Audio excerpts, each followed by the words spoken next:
We have musical cue. Are you ready? Let's see. Here we go. Let's do it.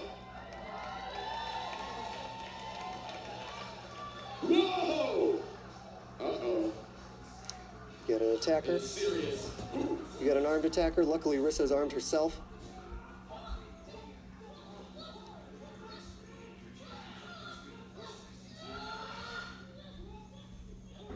Oh! Quick reversal. Oh!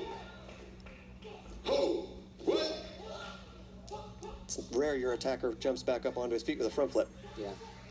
Now this is definitely a lot more to judge because we've got not only the movements, very nice. We've got the choreography. The choreo, we have the acting, She's still up. the storytelling.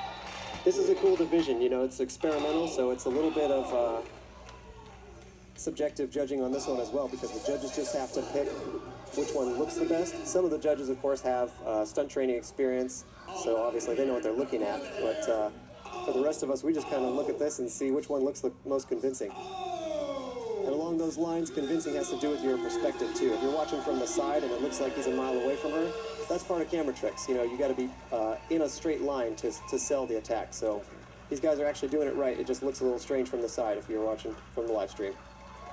Challengers coming up to say this is also a finals battle.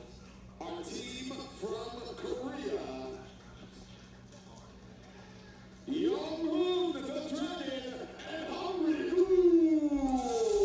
These guys, in the prelims, they had a pretty awesome show.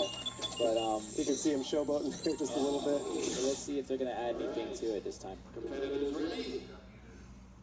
Sound ready? Yeah, we had a nice Matrix feel there. Hey guys. Got the style going. Oh, what? These guys know how to work the crowd a little bit. You know, with their stunt show, they always like to, you know, maybe even use some things that are a little gimmicky, but it makes it a fun time. It makes it an awesome performance. There's the slow-mo.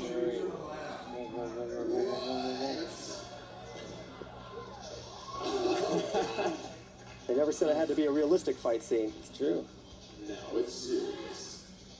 You know, what makes this kind of neat to include in an event like this is that a lot of times people who do this kind of stuff, weapons and tricking and sport martial arts, end up going for stunt jobs in the entertainment industry. So this is a cool division to include for that reason. Gives folks a chance to practice that a little bit. Here we go. Oh! Oh, wow.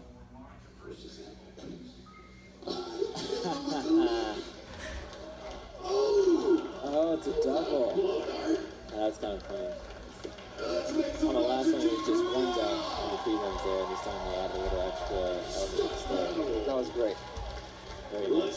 They also did change the trick at the end. I think in the prelims they both did double beats first. I think that's right. And this night they both did cork snappers, which is pretty crazy. USA. And even though there was a stumble on that cork snapper, because he was down and got hit, it's almost like, you don't know, maybe it was on purpose. It actually factors into the story a little bit. So let's see who gets it. So it looks like these lucky are the ones who get to be crowned the stunt champions. An interesting division, especially in the context of some of the other stuff we saw. Kind of changes the flavor up a little bit. It's just about your performance by yourself. It's pretty neat. So now they're getting hooked up with the championship belts. They're going to get some Paul Mitchell product. They're going to get some nicer watches. Yeah, just like you said in the beginning there. Cash prize. And they also get to write their name on the board. Yeah, they did a really good job. I mean, there were a lot of different elements in there. They were really sharp, really clean. Sometimes your scene can have a lot of elements, but you got to make sure that you really perform it. When I watched the pre-show version, there was the part where he does the round-off backflip as she rolls under. He was kind of dangerously close to her on that one, so I'm glad to see that they had it lined up and everything looked just right in the show. And they made the adjustments necessary. That's right. Here's behind-the-scenes fact. Both Jefferson and myself, they consulted us on one part of their routine. We gave them some feedback, and hopefully it worked in their favor. It looks like it did. So just once again, a quick shout out to Swaggy. Yeah, we're competing in our low-level tier events for tricking. We would never really see anything like that. Yeah, we used to compete for what's called reputation. That's right. You get the street cred in our day. Nowadays, you actually get prizes and cash. Yeah. It's not a bad way to go.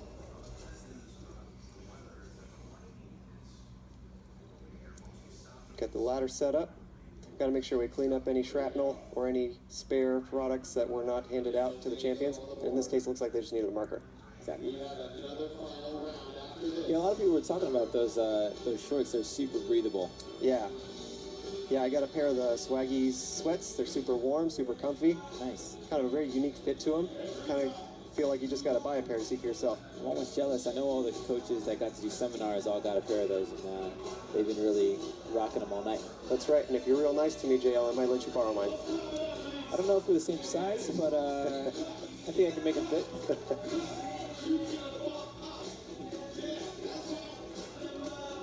Awesome. Congratulations. Very, very awesome show here. I hope you guys back home are really enjoying the Adrenaline Championships. Again, you can check it out on our website.